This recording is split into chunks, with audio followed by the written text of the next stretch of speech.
ಕಾಲ.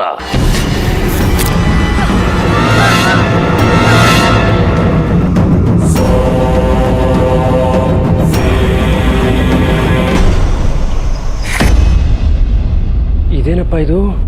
ಒಳ್ಳೆ ಮಾಯಾ ಬಜಾರ್ ಸಿನಿಮಾ ಥರ ಇದೆ.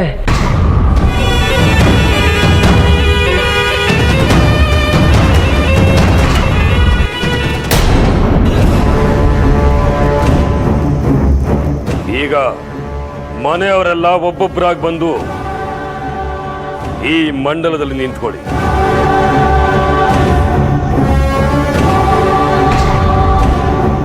ಯಾಕಮ್ಮ ಅಮೃತ, ಒಳ್ಳೆ ಗಜಗಮನೆ ಥರ ನಿಂತ್ಬಿಟ್ಟೆ. ಬಾ ನಿಂತ್ಕೋ ಬಾ. ಮೊದಲು ನಿನ್ನ ಬಣ್ಣನೇ ಎಲ್ಲರ ಮುಂದೆ ಬಯಲಾಗಲಿ. ಬಾಬಾ ಮೊದಲು ಅಮೃತನೇ ಪರೀಕ್ಷೆ ಮಾಡ್ತೀರಾ ಅಲ್ವಾ?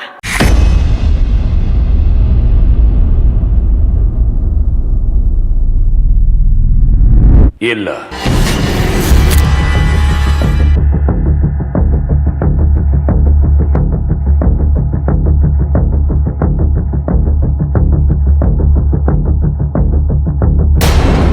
ಯಾಕೆ ಬಾಬಾ ಹೀಗೆ ಹೇಳ್ತಿದ್ದೀರಾ?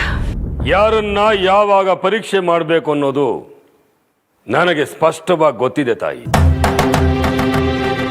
ಪ್ರತಿ ಸಲ ಪ್ರಯೋಗ ಮಾಡಿ ಪರೀಕ್ಷೆ ಮಾಡಿದಾಗ ಏಕೆ ನಾಗಿಣಿ ಅಲ್ಲ ಅನ್ನೋದು ಸಾಬೀತಾಗ್ತಾ ಇದೆ. ಅದಕ್ಕೆ ಈ ಸಲ ಅಮೃತಾಗೆ ಯಾವ ಪರೀಕ್ಷೆನೂ ಬೇಡ.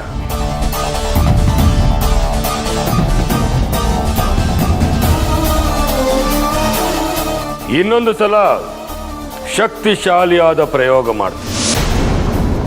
ಈಗ ಅಮೃತನ ಬಿಟ್ಟು ಉಳಿದವರೆಲ್ಲ ಬನ್ನಿ. ಅಲ್ಲ ಬಾಬಾ, ಎಲ್ಲರ ಜೊತೆ ಅಮೃತನ ಪರೀಕ್ಷೆ ಮಾಡಿದ್ರೆ ಚೆನ್ನಾಗಿರ್ತಿತ್ತು. ನನ್ನ ಮನಸ್ಸಿಗೆ ಮೊದಲನೇ ಸಲ ಏನ್ ಅನ್ಸುತ್ತೋ ಅದನ್ನೇ ನಾನು ಮಾಡೋದು. ಯಾವುದೇ ಕಾರಣಕ್ಕೂ ಬದಲಾಯಿಸೋದಿಲ್ಲ ತಾಯಿ. ನಿಮ್ಮ ಈ ಒತ್ತಾಯ ನನಗಿಷ್ಟ ಆಗೋದಿಲ್ಲ. ಅಮೃತನ ಬಿಟ್ಟು ಉಳಿದವರೆಲ್ಲ ಈ ಮಂಡಲದಲ್ಲಿ ಬಂದು ನಿಂತು ಹೋಗಿ. ಒಳ್ಳೆ ಮಾಯಾ ಬಜಾರ್ ಸಿನಿಮಾ ಥರ ಇದೆ. ಮೊದಲು ನಾನೇ ಹೋಗ್ಬಿಡೋಣ.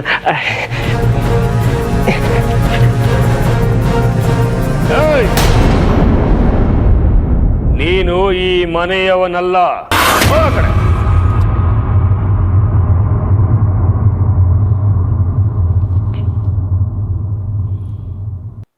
ಸೌಪರ್ಣಿಕ, ನಿನಗೊಂದ್ಸಲ ವಿಶೇಷವಾಗಿ ಹೇಳಬೇಕಾ? ನೀನು ಈ ಮನೆಯವಳಲ್ಲ. ಹೋದ ಕಡೆ.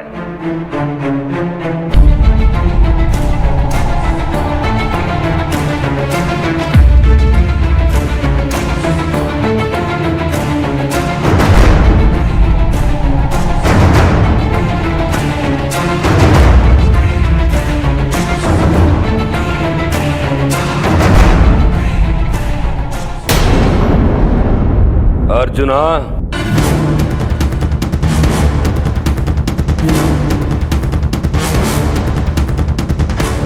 ನೀನು ಬಾ.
शंभो शंकर सांब सदा शिव ओम शंभो शंकर हर हर शंकर शिव शिव शंकर ಜೈ ಮಹಾಕಾಲ.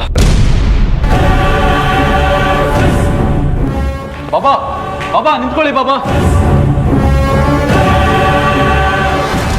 ಅಲ್ಲ ಬಾಬಾ ಯಾಕೆ ಹೀಗೆ ಹೋಗ್ಬಿಟ್ರು? ಅದೇ ನನಗೂ ಅರ್ಥ ಆಗ್ತಿಲ್ಲ.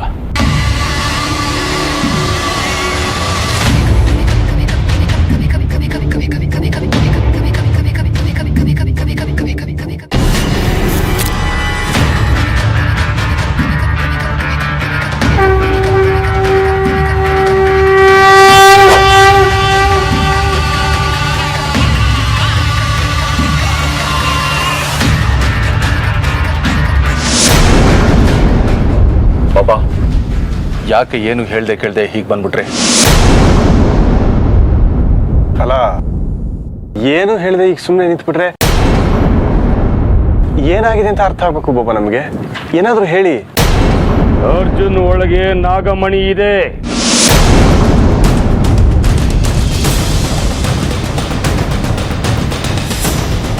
ಬಾಬಾ ಏನು ಹೇಳ್ತಿದ್ದೀರಾ ನೀವು? ಸತ್ಯನ? ಅವತ್ತು ನಾಗಾರಣ್ಯದಲ್ಲಿ ಅರ್ಜುನ್ ನಾಗ ಆಗಿ ಬದಲಾದಾಗ ಒಂದು ಮಣಿ ಪ್ರಖರವಾಗಿ ಬೆಳಗ್ತಾ ಆ ನಾಗನ ಹೆಡೆ ಮೇಲೆ ಬಂತು. ಆದರೆ ಅದೇ ನಾಗಮಣಿ ಅಂತ ಅವತ್ತು ಗೊತ್ತಾಗ್ಲಿಲ್ಲ ನನಗೆ. ಏ ಮೂರ್ಖ, ನಾಗಮಣಿ ಎಷ್ಟು ದಿನ ನಿನ್ನ ಹತ್ರ ಇತ್ತು? ನಾಗಮಣಿ ಯಾವುದು ಬೇರೆ ಮಣಿ ಯಾವುದು ಅಂತ ಗೊತ್ತಾಗಿಲ್ವಾ ನಿನಗೆ? ಹಾ ಬಾಬಾ, ವಿಷ್ಣುಪುರದಲ್ಲಿ ನಾವು ನಾಗಿಣಿನ ಕಲ್ ಮಾಡೋದಕ್ಕೆ ಹೋದಾಗ ನಾಗಮಣಿನ ನುಂಗಿ ನಿಮ್ಮನ್ನು ಅಟ್ಟಾಡ್ಸ್ಕೊಂಡು ಬಂತಲ್ಲ, ಆ ದೈವಿ ನಾಗನೇನ ಅರ್ಜುನ್.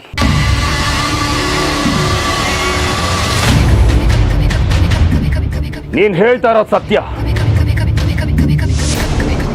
ವಿಷ್ಣುಪುರದಲ್ಲಿ ನಾಗನಾಗಿ ಪರಿವರ್ತನೆ ಹೊಂದಿ ಆ ನಾಗಿಣಿನ ಕಾಪಾಡಿದ್ದು ಬೇರೆ ಯಾರು ಅಲ್ಲ, ಅರ್ಜುನ್. ಆಮೇಲೆ ಶತ್ರುಘ್ನ ನಾಗಮರ್ದನ ಮಹಾತೈಲನ ಆ ನಾಗಿಣಿ ಮೇಲೆ ಸುರಿಯಕ್ಕೆ ಹೋದಾಗ ಅಲ್ಲೂ ಬಂದು ಕಾಪಾಡಿದ್ದು ಕೂಡ ಈ ಅರ್ಜುನ್ನೇ.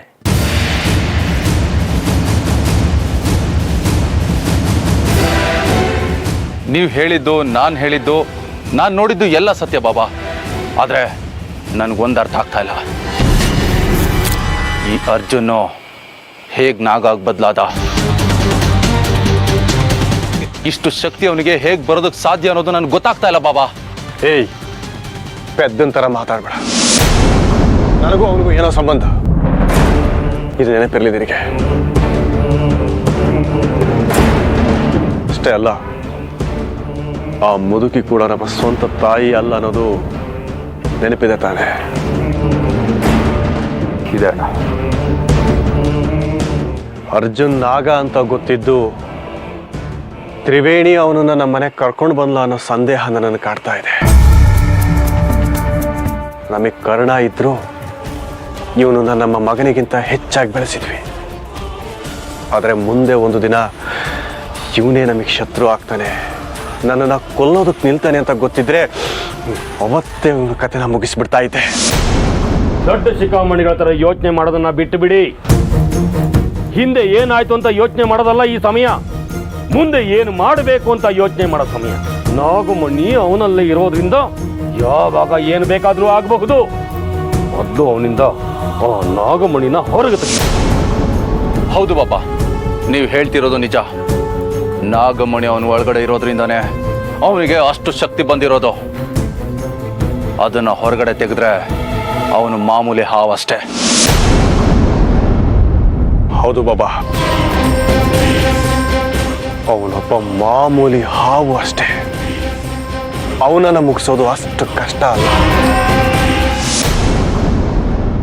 ನೀವು ಯೋಚನೆ ಮಾಡೋ ಥರ ನಾಗಮಣಿನ ಅವನಿಂದ ಅಷ್ಟು ಸುಲಭವಾಗಿ ಹೊರಗೆ ತೆಗೆಯಕ್ಕಾಗೋದಿಲ್ಲ. ಆ ಪ್ರಯೋಗ ತುಂಬಾ ಕ್ಲಿಷ್ಟಕರವಾದದ್ದು.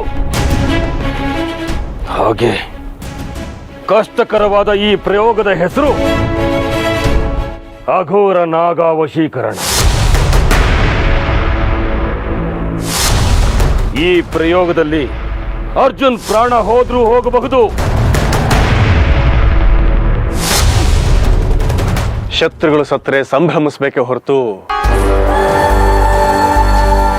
ಸಂತಾಪ ಸೂಚಿಸಬಾರದು ಬಾಬಾ. ಬಾಬಾ, ವಿಷ್ಣು ಹೇಳ್ತಾ ಇರೋದು ನಿಜ. ಮೊದಲು ಅರ್ಜುನ ಮುಗಿಸಿ. ಆ ಪ್ರಯೋಗನ ನಾಗನ ಮೇಲೆ ಮಾಡೋದಕ್ಕೆ ನಿಮ್ಮ ಮನೆಯವರಿಂದ ಯಾವ ವಿರುದ್ಧನೂ ಬರಬಾರ್ದು. ಬರದೇ ಇರೋ ಥರ ನೋಡ್ಕೊಳ್ಳೋ ಜವಾಬ್ದಾರಿ ನನ್ನದು. ಹಾಗಾದ್ರೆ ನಾಳೆನೇ ಆ ಪ್ರಯೋಗ ಪ್ರಾರಂಭ ಮಾಡೋದಕ್ಕೆ ಸಿದ್ಧತೆ ಮಾಡ್ಕೋತೀನಿ. ಜೈ ಮಹಾಕಾಲ್.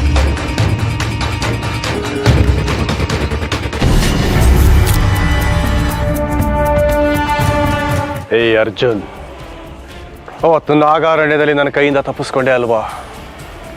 ಇವತ್ತು ಭೈರವ ಬಾಬರ ಕೈಯಿಂದ ಹೇಗೆ ತಪ್ಪಿಸ್ಕೊಳ್ತೀಯ ಅಂತ ನಾನು ನೋಡ್ತೀನಿ.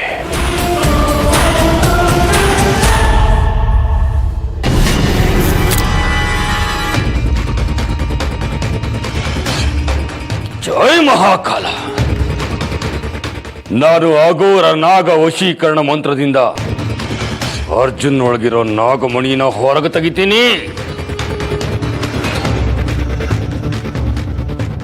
ಆದ್ರೆ ನಾನು ನನ್ನ ರೂಪದಲ್ಲಿ ಹೋದ್ರೆ ಕೆಲಸ ಆಗೋದಿಲ್ಲ.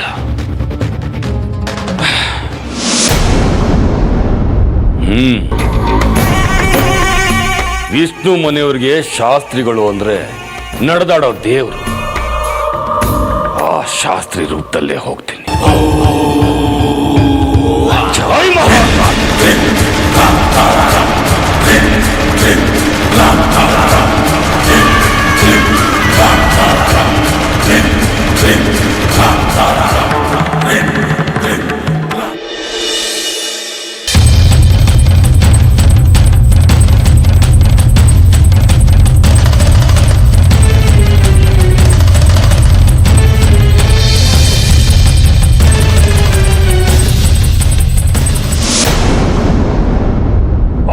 ನಮಃ ಶಿವಾಯ.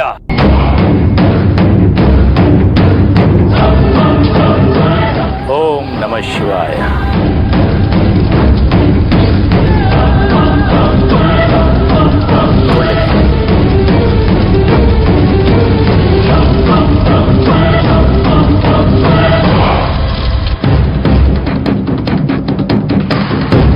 ಅರ್ಜುನ್, ಇದೇನು ಶಾಸ್ತ್ರಿಗಳು ಬಂದ್ರೆ ನೀನೇ ಸಂಭ್ರಮ ಪಡ್ತಾ ಇದ್ದಿದ್ದು, ಸಂತೋಷ ಪಡ್ತಿದ್ದು. ಈಗ ನೋಡಿದ್ರೆ ಏನು ಪರಿಚಯನೇ ಇಲ್ಲ ರೀತಿ ನಿಂತಿದೆಯಲ್ಲ. ಬಾ, ಆಶೀರ್ವಾದ ತಗೋ.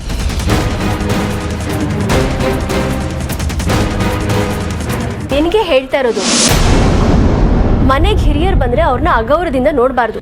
ಹೋಗಿ ನಮಸ್ಕಾರ ಮಾಡು. ಇವನ್ ಯಾಕೆ ನನ್ನನ್ನು ಹಾಗೆ ನೋಡ್ತಾ ಇದ್ದಾನೆ?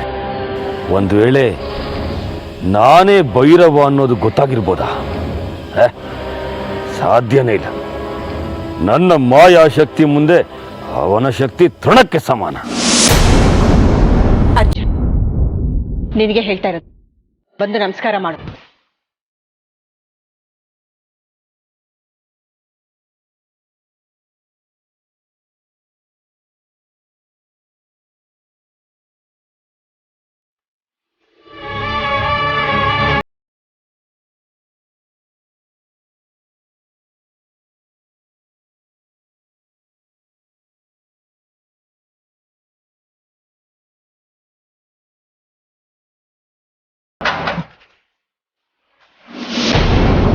ಶುಭವಾಗಲಿ.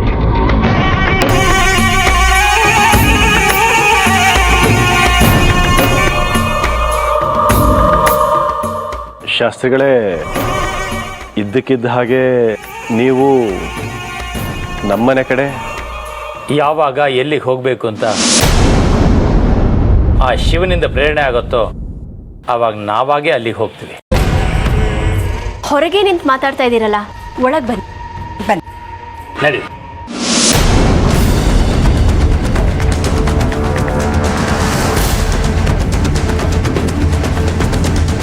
ಯಾಕೆ ಶಾಸ್ತ್ರಿಗಳೇ, ಏನಾಯ್ತು?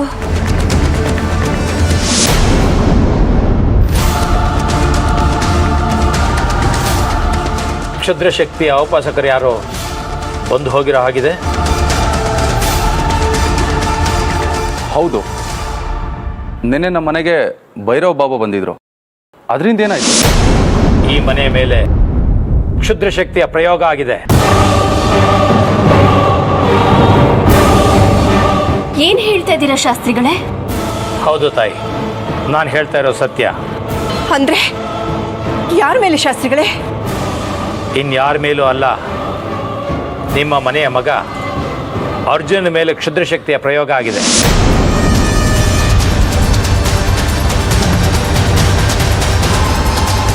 ನಿಮ್ಮ ಮಾತನ್ನ ನಂಬೋದಕ್ಕಾಗ್ತಿಲ್ಲ ಶಾಸ್ತ್ರಿಗಳೇ. ಯಾಕೆಂದರೆ ನೀವು ಹೇಗೆ ನಮ್ಮ ಮನೆಗೆ ಮತ್ತು ಮನೆತನಕ್ಕೆ ಶ್ರೇಯೋಭಿಲಾಷಿಗಳು, ಹಾಗೆ ಭೈರವ ಬಾಬಾ ಅವರು ಕೂಡ. ನಂಬಿಕೆ ಇರಬೇಕು, ಕುರುಡು ನಂಬಿಕೆ ಇರಬಾರ್ದು. ಅವನ ಆರಾಧನೆ ತಾಮಸಿಕ. ಆ ಕ್ಷುದ್ರ ದೇವತೆ ಆರಾಧಕ ನಿಮ್ಮ ಮನೆಗೆ ಹೇಗೆ ಹಿತೈಷಿ ಆಗ್ತಾನೆ? ಹೇಗೆ ನಿಮ್ಮ ಕುಟುಂಬಕ್ಕೆ ಶ್ರೇಯೋಭಿಲಾಷಿ ಆಗ್ತಾನೆ? ಆ ಭೈರವ್ ಬಾಬುನಿಂದ ನಮ್ಮ ಅರ್ಜುನ್ಗೆ ಏನು ತೊಂದರೆ ಆಗುತ್ತೆ? ಬರೀ ತೊಂದರೆ ಅಲ್ಲ, ಅರ್ಜುನ ಪ್ರಾಣಕ್ಕೆ ಸಂಚಕಾರ ತಂದಿದ್ದಾನ ಅವನು.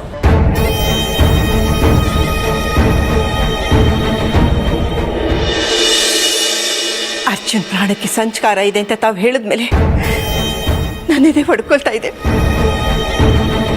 ದಯವಿಟ್ಟು ಆ ಭೈರವ ಬಾಬಾ ಅರ್ಜುನ್ ಮೇಲೆ ಮಾಡಿರೋ ಪ್ರಯೋಗನ ಹೇಗಾದ್ರೂ ಮಾಡಿ ನಿವಾರಣೆ ಮಾಡಿ. ಯಾರನ್ನ ನಂಬಬೇಕು ಯಾರನ್ನ ನಂಬಾರ್ದು ಅಂತಾನೆ ಗೊತ್ತಾಗ್ತಾ ಇಲ್ಲ. ಹಿತೈಷಿಗಳಾಗಿದ್ದವರು ಹಿತಶತ್ರುಗಳಾಗಿ ಬದಲಾಗ್ತಾ ಇದ್ರೆ ಏನ್ ಮಾಡೋದು ಶಾಸ್ತ್ರಿಗಳೇ? ಕ್ಷುದ್ರ ಶಕ್ತಿಗಳ ಆರಾಧಕರೇ ಹಾಗೆ ತಾಯಿ, ಸ್ವಾರ್ಥಿಗಳು ಅವರು. ಪರರ ದುಃಖದಲ್ಲೇ ತಮ್ಮ ಸಂತೋಷನ ಪಡೆಯೋರು. ನಾವು ಹಾಗಲ್ಲ, ಪರರ ಸಂತೋಷದಲ್ಲೇ ನಮ್ಮ ಸಂತೋಷವನ್ನು ಕಾಣುವಂಥವ್ರು. ಈಗ ನಮ್ಮ ಪಾಲ್ಗೆ ತಾವೇ ಗುರು ದತ್ತಾತ್ರೇಯ, ಹೇಗಾದ್ರೂ ಮಾಡಿ ನಮ್ಮ ಅರ್ಜುನ ಉಳಿಸ್ಕೊಡಿ. ನಿಮ್ಮ ನೋವು ಏನು ಅಂತ ನನಗೆ ಅರ್ಥ ಆಗುತ್ತೆ ತಾಯಿ. ಅದಕ್ಕೆ ನಾನು ನಿಮ್ಮ ಮನೆಗೆ ಬಂದಿದ್ದು. ಅರ್ಜುನನ್ನ ಆ ಕ್ಷುದ್ರ ಶಕ್ತಿಯ ಪ್ರಯೋಗದಿಂದ ಕಾಪಾಡೋದು ನನ್ನ ಜವಾಬ್ದಾರಿ. ಅಷ್ಟು ಮಾಡಿ ಪುಣ್ಯ ಕಟ್ಕೊಳ್ಳಿ ಶಾಸ್ತ್ರಿಗಳೇ. ಆದರೆ ಏನು ಶಾಸ್ತ್ರಿಗಳೇ? ಆ ಭೈರವ ಅರ್ಜುನನ ಮೇಲೆ ಆತ್ಮ ಅಸ್ತಂಗತ ಅನ್ನೋ ಪ್ರಯೋಗ ಮಾಡಿದ್ದಾನೆ. ಆ ಪ್ರಯೋಗವನ್ನು ಅಷ್ಟು ಸುಲಭವಾಗಿ ನಿವಾರಣೆ ಮಾಡೋದಕ್ಕಾಗೋದಿಲ್ಲ. ಆ ಪ್ರಯೋಗವನ್ನು ಕುಂದಿಸ್ಬೇಕು ಅಂದರೆ 3 ದಿನ ಒಂದು ಸಾತ್ವಿಕ ಪ್ರಯೋಗವನ್ನು ಮಾಡಬೇಕು. ಪರವಿದ್ಯಾ ಪರಿಹಾರ ಕವಚ ಅಂತ ಅದಕ್ಕೆ ಹೆಸರು.